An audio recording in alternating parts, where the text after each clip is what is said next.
नमस्कार दोस्तों, स्वागत है आपका दर्जन सूचक में। दोस्तों, मध्य प्रदेश जेल प्रहरी सीरीज की जीएस एमसीक्यूज़ में ये दूसरा पार्ट है।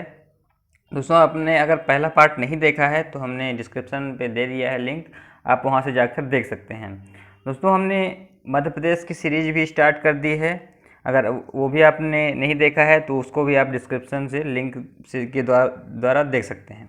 चलिए, इस में हम पहला क्वेश्चन को स्टार्ट करते हैं। हमारा पहला क्वेश्चन है, हरित क्रांति का पिता किसे कहा जाता है? तो इसमें ऑप्शन है दोस्तों, Norman Borlaug, Verghese Kurien, M S. Swaminathan और उपरोक्त में से कोई नहीं। तो दोस्तों, इसमें ऑप्शन सही हो जाएगा नॉर्मन बोरलॉग। इसमें जो है सही आंसर हो जाएगा, इन्हें ही हरित क्रांति का पिता कहा जाता है। दोस्तों, और ऑप्शन हम डिस्कस कर लेते हैं। दोस्तों, इसमें वर्गीस कुरियन जो हैं उन्हें वाइट रिवॉल्यूशनरी का फादर कहा जाता है, मतलब कि श्वेत क्रांति का जनक कहा जाता है। और इसमें एम.एस. स्वामीनाथन को भारत की हरित क्रांति का जनक कहा जाता है। ये भी आप ध्यान रखेंगे, ये भी इम्पोर्टेंट क्वेश्चन है। तो चलिए अगले क्वेश्चन की ओर चलते हैं। अगला क्वेश्चन है, भारत का एकमात्र मटमैला ज्वालामुखी कहाँ स्थित है? तो इसमें ऑप्शंस हैं बाराटांग द्वीप, बैरन द्वीप, कार निकोबार और हैवलॉक द्वीप। दोस्तों, इसमें ऑप्शन सही हो जाएगा बाराटांग द्वीप। तो बाराटांग द्वीप एकमात्र जो है मटमैला ज्वालामुखी है। दोस्तों, इसमें और अपन बात कर लेते हैं, जैसे बैरन द्वीप की बात कर लेते हैं। तो दोस्तों, बैरन द्वीप आपको पता होगा कि ये भारत का एकमात्र जो है सक्रिय ज्वालामुखी है यहाँ पे, और केवल भारत का ही नहीं बल्कि ये पूरे दक्षिण एशिया का एकमात्र सक्रिय ज्वालामुखी है।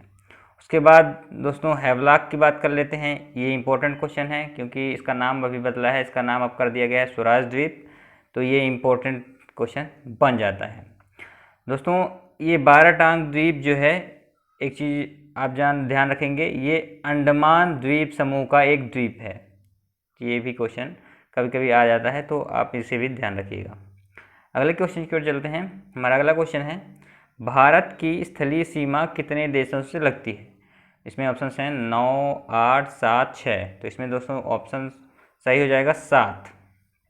दोस्तों, 7 जो देश हैं उनकी स्थलीय सीमा भारत से लगती है। दोस्तों, उसको याद करने की ट्रिक हमारे पास है, तो याद हम कैसे करेंगे? तो इसमें ट्रिक है दोस्तों, बचपन में एमबीए किया, बचपन में एमबीए किया, जिसमें बा से हो जाएगा दोस्तों बांग्लादेश, जिसकी सबसे ज़्यादा सीमा लगती है भारत से 4096। और फिर चीन है, चीन जो है 3488।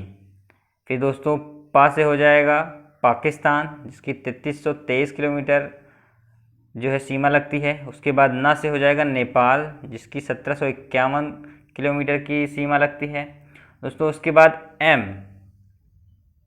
एम बी ए है, तो इसमें हम एम लेते हैं, तो एम से म्यांमार हो जाएगा, जिसकी सीमा 1643 किलोमीटर लगती है। उसके बाद बी से हो जाएगा दोस्तों भूटान।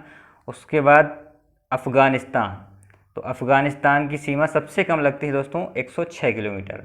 तो इसको भी आप ध्यान रखिएगा। दोस्तों, इसमें दो क्वेश्चन सबसे ज़्यादा इम्पोर्टेंट है, एक बांग्लादेश और अफ़गानिस्तान। सबसे ज़्यादा सीमा किसके से लगती है दोस्तों? तो बांग्लादेश से लगती है, और सबसे कम सीमा अफ़गानिस्तान से लगती है।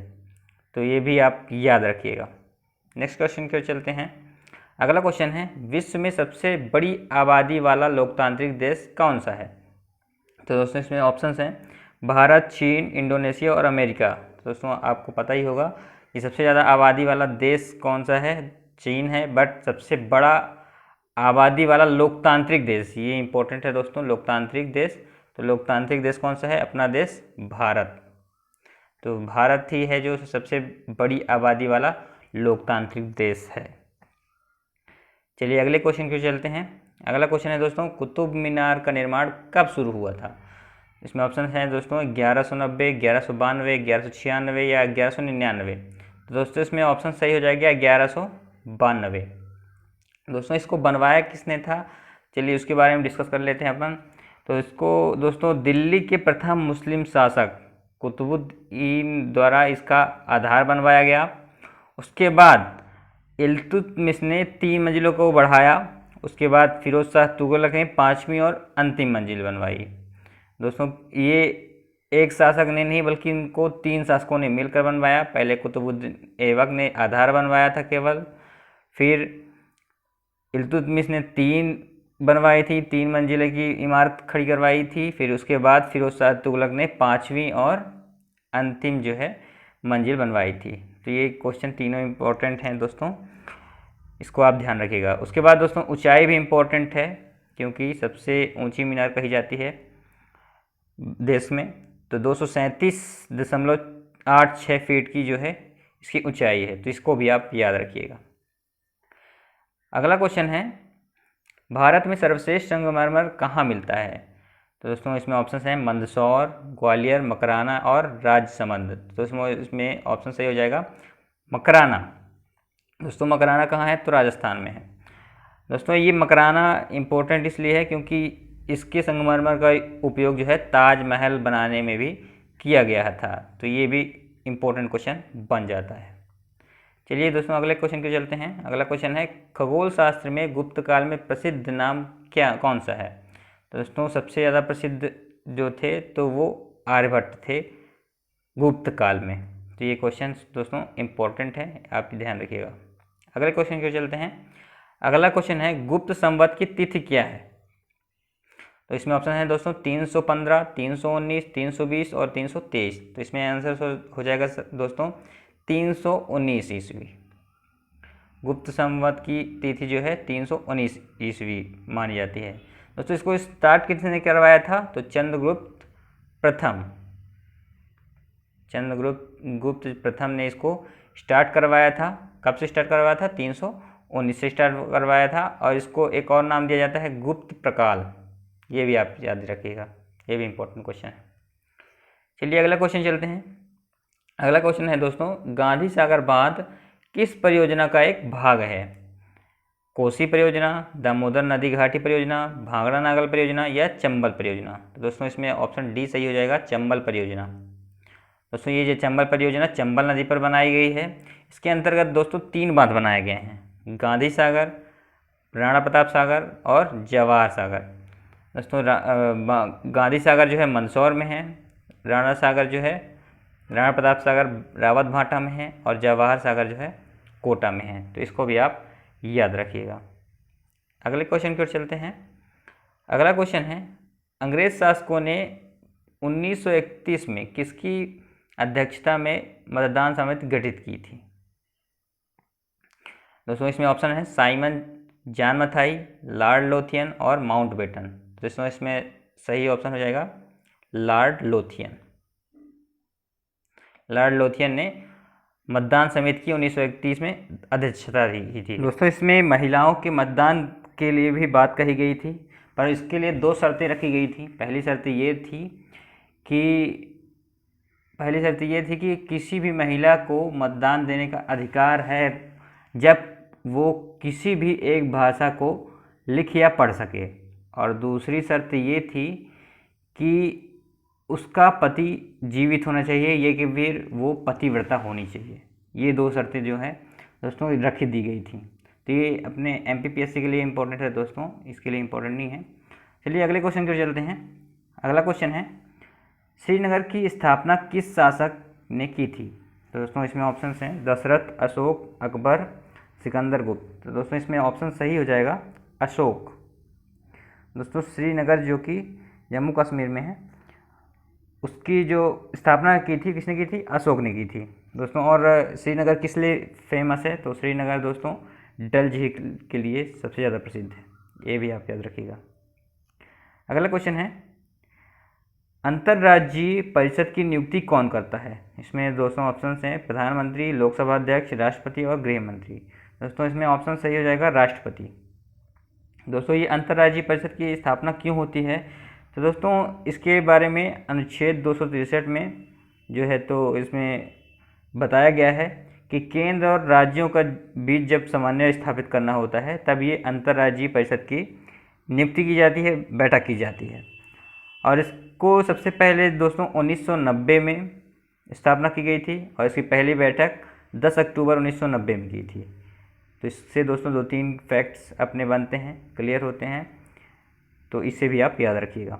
अगला क्वेश्चन है दोस्तों, पानीपत का प्रथम युद्ध कब लड़ा गया था? इसमें ऑप्शन है दोस्तों 21 अप्रैल 1526, 25 अप्रैल 1527, 21 अप्रैल 1636 या फिर 30 अप्रैल 1456। तो इसमें ऑप्शन दोस्तों हो जाएगा सही 21 अप्रैल 1526। दोस्तों इसमें डेट की आवश्यकता नहीं है, केवल आप 1526 याद रखेंगे तो जेल प्रहरी के लिए इतना ही काफ़ी रहेगा। दोस्तों इसमें प्रथम युद्ध अपना ये 1526 को होता है। दोस्तों किसके बीच होता है, तो बाबर और इब्राहिम लोदी के बीच होता है। इसमें बाबर जो है विजयी रहता है। और दोस्तों इसके पानीपत का दूसरा युद्ध कब हुआ था, तो 1556 में हुआ था। किसके बीच हुआ था दोस्तों, बैरम खां जो कि अकबर का सेनापति था, और हेमू का जो कि आदिल शाह सूर का सेनापति था। दोस्तों अब पानीपत के तीसरे युद्ध की बात करते हैं। पानीपत का तीसरा युद्ध दोस्तों कब हुआ था, तो पानीपत का तीसरा युद्ध दोस्तों 14 जनवरी 1761 को हुआ था। किस बीच हुआ था, तो दोस्तों मराठा और अहमद शाह अब्दाली के बीच हुआ था। ये भी आप याद रखिएगा। अगले क्वेश्चन की ओर चलते हैं दोस्तों। हमारा अगला क्वेश्चन है, महावीर स्वामी के शिष्यों की संख्या कितनी थी। तो दोस्तों इसमें ऑप्शन हैं 11, 21, 51 और 7। तो दोस्तों इसमें सही ऑप्शन हो जाएगा 11। दोस्तों महावीर स्वामी के शिष्यों की संख्या 11 थी। दोस्तों महावीर स्वामी जो थी वो जैन धर्म के 24वें तीर्थंकर थे, और जिन्हें वास्तविक संस्थापक भी कहा जाता है जैन धर्म का। दोस्तों इनका पहला शिष्य कौन था, तो पहला शिष्य भी कभी कभी क्वेश्चन दे देता है, तो जमाल इनका पहला शिष्य था। इसे भी आप याद रखेंगे। अगले क्वेश्चन की ओर चलते हैं। अगला क्वेश्चन है, अखिल भारतीय सेवा का गठन कर सकता है। तो मतलब इसमें पूछा जा रहा है दोस्तों, अखिल भारतीय सेवा का गठन कौन कर सकता है। तो दोस्तों इसमें ऑप्शन है संघ लोक सेवा आयोग मतलब यूपीएससी, संसद, प्रधानमंत्री या राष्ट्रपति। तो इसमें दोस्तों सही आंसर है संसद। दोस्तों संसद जो है इसके पास अथॉरिटी है कि वो अखिल भारतीय सेवा का गठन कर सकता है। अगले क्वेश्चन है दोस्तों, लोहे के फाल का प्रचलन कब स्टार्ट हुआ, कब शुरू हुआ। तो दोस्तों इसमें ऑप्शन हैं उत्तर वैदिक काल, मौर्य काल, गुप्त काल या मध्यकाल। तो दोस्तों इसमें ऑप्शन सही हो जाएगा उत्तर वैदिक काल। अगला क्वेश्चन है दोस्तों, भारत का पुर्तगाली गवर्नर कौन था। इसमें दोस्तों ऑप्शन है अल्मेडा, केब्राल, हॉकिंस और अल्बुकर्क। दोस्तों इसमें सही ऑप्शन हो जाएगा अल्मेडा। दोस्तों अल्मेडा जो है वो वास्को डिगामा के आने के 6 साल बाद मतलब 1505 ईस्वी में आया था, और इसको जो है पुर्तगाली वायसराय घोषित कर दिया गया था कोच्चि में। ये भी आप याद रखिएगा। और वास्को डिगामा कब आया था दोस्तों, ये भी आप याद रखेंगे, ये भी क्वेश्चन इंपॉर्टेंट है, 1498। ये भी आप याद रखिएगा। अगला क्वेश्चन है, अकाली दल का उदय कब हुआ था। अकाली दल का उदय कब हुआ था। तो दोस्तों इसमें ऑप्शन है 1930, 1920, 1926, 1905। तो इसमें दोस्तों ऑप्शन सही हो जाएगा 1920। अगला क्वेश्चन है, प्लास्टर ऑफ पेरिस के निर्माण में किस खनिज का उपयोग होता है। तो दोस्तों इसमें ऑप्शन है चूना पत्थर, एस्बेस्टस, घिया पत्थर या जिप्सम। तो दोस्तों इसमें सही आंसर हो जाएगा जिप्सम। दोस्तों प्लास्टर ऑफ पेरिस का जो सूत्र है ये इंपॉर्टेंट है, ये भी आता है।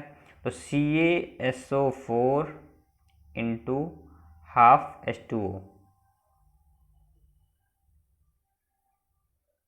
दोस्तों इसमें आपको एक कमेंट बॉक्स पे बताना है कि जैसे वो एक को मोनो बोलते हैं, दो को डाई बोलते हैं, तो हाफ को क्या बोलते हैं, आप कमेंट बॉक्स पे हमें ज़रूर बताएं। चलिए दोस्तों अब जिप्सम का भी सूत्र जान लेते हैं। जिप्सम का सूत्र क्या है, तो CaSO4 2H2O। दोस्तों जिप्सम को ही जो है निर्जलीकृत करके प्लास्टर ऑफ पेरिस बनाया जाता है, ये भी आप याद रखिएगा। अगला क्वेश्चन है, चीनी यात्री फाहियान किस गुप्त शासक के शासनकाल के दौरान भारत आया था। इसमें ऑप्शन है दोस्तों चंद्रगुप्त मौर्य, समुद्रगुप्त, चंद्रगुप्त सेकंड या कुमारगुप्त। तो दोस्तों इसमें सही ऑप्शन हो जाएगा चंद्रगुप्त सेकंड। दोस्तों इसमें बहुत कन्फ्यूजन होता है चंद्रगुप्त सेकंड या चंद्रगुप्त मौर्य, तो आप ध्यान रखेंगे चंद्रगुप्त सेकंड ही होगा। दोस्तों इसी के साथ हमारा आज का क्वेश्चन आंसर समाप्त होता है।